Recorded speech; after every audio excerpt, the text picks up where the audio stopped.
Sorry guys, it's really hot in this room. What advice would you give a young woman your age who suffers from depression, low mood, social anxiety, and low self-esteem or low self-confidence? Oh wow. Firstly, I'll say that that's a lot, and I would say if it's very serious, I would advise you to go and talk to someone. And when I say talk to someone, I mean talk to someone that you trust, but also seek professional help as well. I think sometimes in our community, we don't really like talk to therapists or talk about their feelings, and this is something I'm really bad at as well. I am really bad at talking about my feelings, but it's important to talk about your feelings. And in terms of social anxiety, low self-esteem or low self-confidence, this is really cliche to say, but it literally does come with time, babe. In time, you build confidence, and just work on yourself, and maybe see if there's things about yourself that you don't like. Maybe work on them. Like, say if you're really skinny and you want to put on weight, or if you're big and you want to put on weight, or maybe you're not confident because you have, say, a list. It just depends on whatever you feel not confident about. Try and work on that, and try and see that as a beauty and as a blessing, as that something that makes you unique. Like for me, something that I didn't really like when I was younger is I didn't like, well, there was a lot of things I didn't like, but one example that I would say is my skin. Now I do think being dark skinned is in fashion, but sometimes I do think it is good to... Who's doing this? What's your purpose? And if you ever want to speak to someone, come and speak to me. Like, my DMs, my email is always open. What are the things that you think would help a young woman your age feel beautiful? For me, this is really weird, but I'm gonna say running. I run when I'm happy, I run when I'm angry, I run when I'm feeling low. I feel like physical activity really helps you get out a lot of frustration, and it really helps you feel good about yourself and feel beautiful. And another thing I'll say is get used to seeing yourself. And when I say seeing yourself, I mean seeing yourself bare. So I know on YouTube I always have makeup on and hair and stuff, but in like my Ramadan vlog, you guys will see, guys, I go to meetings in a turban. I have no makeup on a normal day, and I'm okay with that because I've got used to my face. There was actually a period in time where I think it was after I graduated and I was doing YouTube like full-time-ish, and I was going to a lot of events, so I was wearing makeup on a regular basis. I actually kind of forgot what my normal face looks like, and I think it's very important to get used to your normal face and like it and love it, because that's the face that God gave you. And after that, then you can do all the additional stuff. Then you can do all the, you know, eyebrows and eyeliner and contour and freak.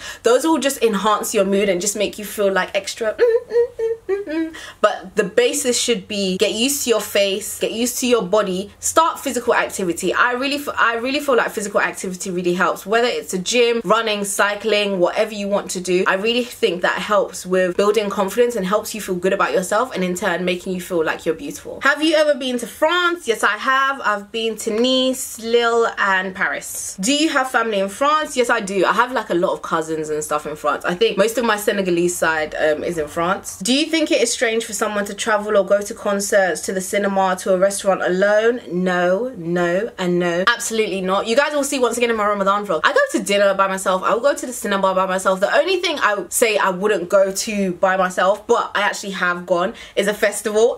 The first time I ever went to Wireless, I went with my friends. Okay, it's not my mum. I went with my friends, but then I lost them. So I spent like 90% of the festival on my own. And it was fun. It was amazing. Like, I loved it. I don't think there's anything wrong with going to places on yourself. I go to most places on my own. Also, because people sometimes like stress me out. Sometimes it's so hard to fit everyone's schedule in, especially if you're out of university and everyone's working. So if you want to do something, if you wait for people, you're going to be waiting for a very long time. So there is absolutely nothing wrong with it at all. The first time you ever do it, you're gonna be self-conscious, but after that, literally, I think yesterday I was in Guanabana, I was on my own munching my chicken, amazing burger on my own, and I feel absolutely good. So yeah, there's absolutely nothing wrong with doing it, and I think it's good because it helps with your confidence, because you're just like, yeah, I'm on my own because I wanted to come here, so I'm gonna come here. How did you meet your boyfriend? Is he also of Gambian or Senegalese descent? What are the qualities? Okay, I'm gonna break this down. Firstly, how did you meet your boyfriend? I met him when I was on holiday with my family. So my mom's twin brother lives in Norway, and literally I've been going there since I was about 14 years old. So we met about 4 years ago. So we've been friends for some years before. Is he also of Gambian and Senegalese descent? Yes, he is. He's half Gambian and half Norwegian. What are the qualities that he has that make you love him? Oh my god, he's really gonna like you. He's gonna love you for asking me this question, because it's really gonna gas his head. I don't know where to start. He's just like, he's such an amazing person, honestly. Like, I love him so much. He's so supportive. He's he's so caring, he's very selfless, like he always thinks of others. He kind of reminds me of me in that way, in that we're two very selfless people, so we like to do for others. So I think it's a blessing that we've managed to come together, because if you're in a partnership with someone who you're very selfless and they're not that selfless, then there can be an imbalance. But because we like to give to each other, it really works. And it also helps that he's hella handsome. Like, guys, I used to say I don't really like, and I'm not really attracted to handsome guys, because I feel like they're just heartbreakers. Do you know what I mean? Like, they'll just come and scatter my life. So whenever I see a guy that's like really hot, I'm just like, I don't have the time. But then now I'm with someone that physically, and I'm not just saying this because he's my partner, even if he wasn't with me, the first time I met him when we were just like friends, I would be like, do you know what, you're very handsome, but I feel like you'll break my heart, so skiddy bop bop bop down there. But yeah, so it helps that he's, you know, he's very, very nice to look at on the eyes. I can see you just grinning your big teeth when you watch this video, you know. I can just see it. But yeah, he's amazing. Sorry guys, it is so hot in here. Sorry if you can hear background noise. I had to open the window because it's so hot. But yeah, he's just amazing. And like I said, he's handsome as hell, he's caring, he's supportive, and yeah. How was your experience moving from one environment in the Gambia to a complete different one, England, at a young age? British kids are really mean. Like, African kids are mean. Kids are mean in general, but British kids, especially when you come straight from Africa, they have this notion that we all live in huts. I'm sure you guys already know this, but they're just very ignorant and mean. So for me, it was just kind of adapting to this new culture. And at the same time, as they were looking down on me, I was looking down on them, because I was like, your houses are so small. You guys don't bath properly. Do you know what I mean? Like, it was ignorance across the board. I've literally grown up in this country now. A lot of my key years were in this country. So yeah, I've just managed to adapt. Where are you from? I'm from Gambia and Senegal. If you could change anything about being Gambian or Senegalese culture, okay, so if I could change anything about the Gambian or Senegalese culture, what would you change? I would change the fact that Gambian and Senegalese men like to marry second wives without telling their first wives, because I feel like that does happen a lot. And I would also like to change the fact that we have such a big emphasis on marriage. That's the only reason why these stupid men are allowed to do what they do. I'm well aware in the Quran you are allowed to have multiple wives, and I know there's nothing in the Quran that states that a man has to tell his first wife, and that's what a lot of men use as their excuse. But as women, if a man came to me and said he wanted to make me his second wife, the first thing that would come to my mind is, does your first wife know? Like, why would you as a woman be so desperate and so wanting of a marriage that you would put yourself in a situation that is going to be toxic? You're marrying the husband of someone else that they don't know, and then when they do find out about you, then it's a family feud. Then in his family, people pick you and pick her, and it's just a whole lot of drama. And I'm sorry to bring it back to us women, because really men should not be doing this, but men can only do it if women allow it to. If we as women say, no, I'm not going to be your second wife unless your first wife knows about it, there's nothing wrong with being a second wife or third wife or fourth wife. That is not what I'm saying. But I'm saying the act of a man marrying another woman and not telling his first wife is just bringing you into a very toxic and drama-filled environment. And that's one thing I really detest about our culture. There's so much emphasis on being married and making sure you're married before a certain age, that so many women are desperate for marriage that they will just marry someone who's not proud enough to tell their first wife about them, which I think it's crazy. And also, men don't think about the effect after they die. I've seen so many people now where after the man dies, there's family feuds. This wife wants her kids to have everything, this wife wants her kids to have everything. Polygamy is fine when it's harmonious. When you have polygamy that's done with ill intentions, done with lies, and done with deceit, there's no harmony, there's no togetherness, and it's literally just drama. And why would you want drama in your life? So yeah, that's one aspect of my culture I would like to change. How would you like to be proposed to? Ooh, ooh.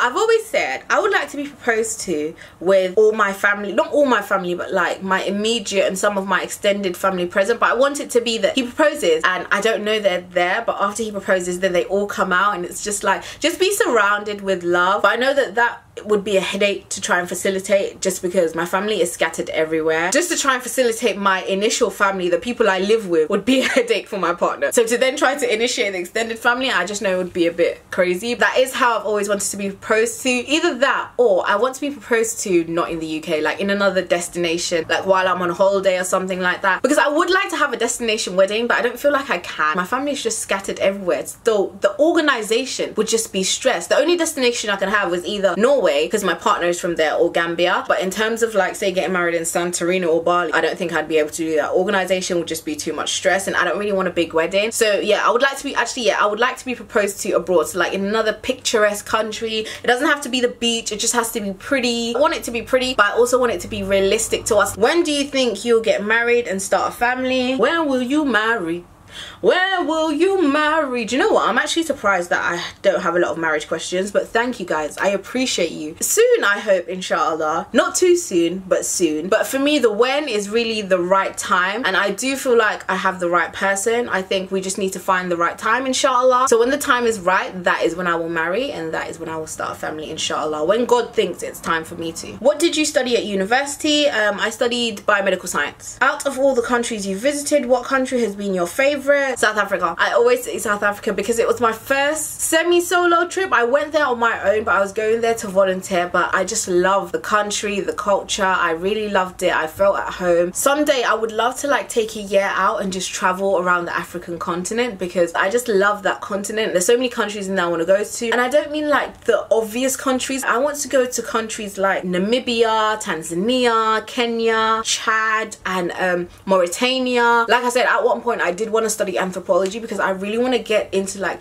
the archaeology of our continent, because it is such a beautiful and fascinating continent and there's so much to learn. So yeah, South Africa was definitely my favorite trip. What university did you attend, and how was your university experience? My university experience was really good. I loved my time at uni. I really did. I think you never get that time back. Uni is such a unique experience, and yeah, I really enjoyed it. I can't sum up my university experience in one video. I am going to do a whole university experience video, but all in all, I did really enjoy my university experience. How are you so confident with solo traveling? I really want to travel, but it's hard getting all my friends together to plan a trip, but I'm scared to go on my own. This just goes back to the question that someone else asked me before. If you keep on waiting on people to do something, you will be waiting for a long time. Literally just do it. I know solo traveling is a bit different because you're going to a different country, and actually, do you know what? I feel like now solo traveling is like the new in thing. It's like, you know how cycling shorts are in now? Solo traveling is in now, and I do feel like people romanticize it a bit and over embellish it, like you're gonna find yourself and all of this. Yeah, it's amazing, but essentially the main thing I like about it is that I'm on my own time. I can do what I want to do and I don't have to wait for people. And yes, you might find yourself as well, but you're gonna find that whether you travel on your own or with people. But yes, it is fantastic. But I remember a time when solo traveling was not like this amazing thing that everyone was doing, because a few years ago I went to Barcelona on my own, and I remember someone commented saying, oh, did you go by yourself? And I was like, no, I went with my cousin. I was meeting my cousin. Is a lie. I wasn't meeting no cousin. I was fully in that country on my own. But I was so ashamed to like be on my own at that point, even though I was happy going on my own. But I was ashamed for other people to know that I didn't go with anyone, because it might make me seem like I don't have friends or anything. Whereas now it's like everyone's just getting solo travel. I'm like,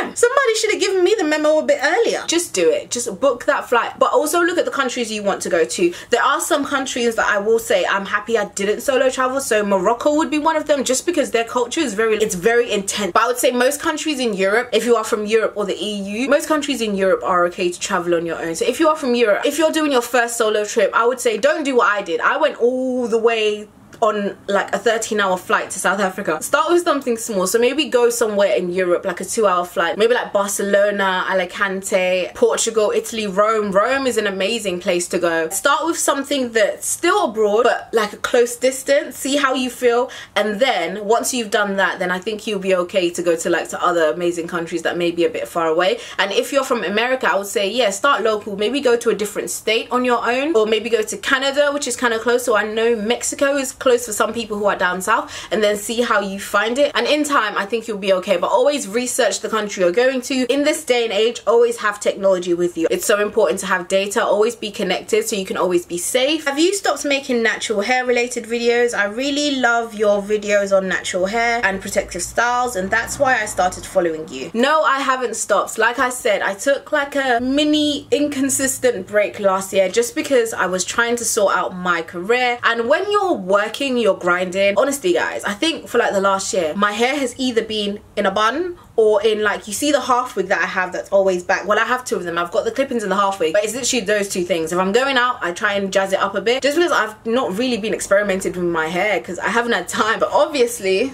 as you guys can see, I have. So in saying that, I have been filming a lot of videos. So I have filmed how I got this color, how I made this wig. I didn't do the frontal customization myself. Iffy London did that for me. Go and check her out, support her. She is amazing. I mean, do you see lace? What lace? What lace? This is all my hairline. This is all my hair for my scalp, from my natural African roots. This is where this blonde hair came from. Completely natural, my darlings. But yes, I am getting back to doing a lot of natural hair videos, so I am going to be doing more hair tutorials. I've actually filmed some now. I just need to edit them and get them out. So make sure you're part of my So make sure you're part of my notification squad by clicking the bell below to make sure you don't miss an upload, as well as subscribing obviously. But also follow me on my Instagram. I do promote when I post a video. I know sometimes even when you press the notification button, YouTube is doing something stupid and it might not show you my video, so make sure you click that as well and you will be able to see it. But I think even last year I did a few videos on my hair, so yeah, but I will be doing more. I think a lot of you actually found my channel from hair, and I underestimated that a lot because I do the hair videos like here and here and here and here. But one thing I will say, like, mashallah, whenever I do a hair video they seem to do really well, so you guys seem to really like them, and I thank you so much for liking and supporting them. So I will definitely be churning them out now. So those are all the questions. Thank you to everyone who asked me a question, and I hope you guys enjoy this video. I got some really good questions that I'm happy about. I hope these questions let you guys get a bit of an insight into me and got to know me a bit better. I really enjoyed answering them. I might actually do another one because I actually really like it. This was easy. Just talking about yourself is so easy and so chilled. I hope you guys enjoyed this video. Thank you so much for watching, and I'll see you all in my next video. Oh, and if you like this video, I think you're also gonna like this one, so I think you should click it, and I will have all the deets of this hair on my Instagram, and I have a tutorial as well on how I got this amazing ash blonde color. What do you guys think as well? Let me know in the description bar what you guys think of this hair color. I'm literally loving it. I remember when Iffy installed it for me, I was like, oh my god, I look magnificent. My English is really a wow right now. Okay, I'm tired and my mom's not here yet. God is blessing me. I'm gonna get myself out of this house. Thank you. Bye.